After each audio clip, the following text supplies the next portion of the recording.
Peygamber sallallahu aleyhi ve sellem kede dua kılganda mынандай dua kылат эле. Эки колтугунун актыгы көрүнөт эле мындай катуу дуалары. Кede dua кылганда кede дуа колун бириктирип дуа кылат эле.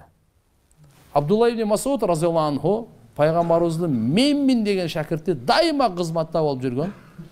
Жастыгын көтөрүп алат деп, бут кийимин көтөрүп, тияк алып барып алып келип, пайгамбарыбыздын дуасын алган менминден мыкты алым, ошол айтат, дуанын адеби көкүрөккө чейин алаканды көтөрүңүз дейт.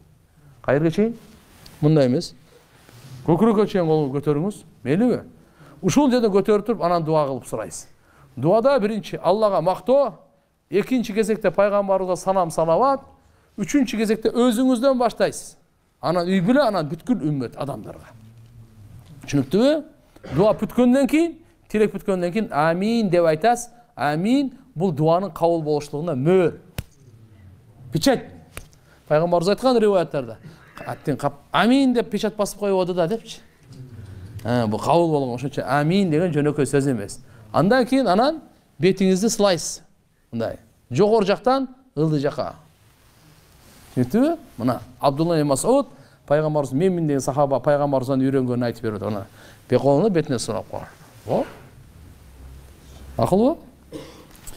Так, канткенде дуа кабыл болот, жана кимдердин дуасы кабыл болот? Канткенде дуа кабыл болот. Дуа азыркы айтып атканда таквалардан, азыркы туганчылык мамилени үзбөңүз. Так, арамдан толук сактануу. Дуа кылып атканда шектенбөө. Өз учурлары бар дуага, фарыз намаздардан кийин. Так, тахажжуд намазда өзгөчө. Жамгыр жаап атканда. Түшүндүңбү? Сапарда. Алхамдулилlah, ошондо кыйынчылык оорулуу адамдын барып ошо оорулуу адамдын дуасы кабыл дейт.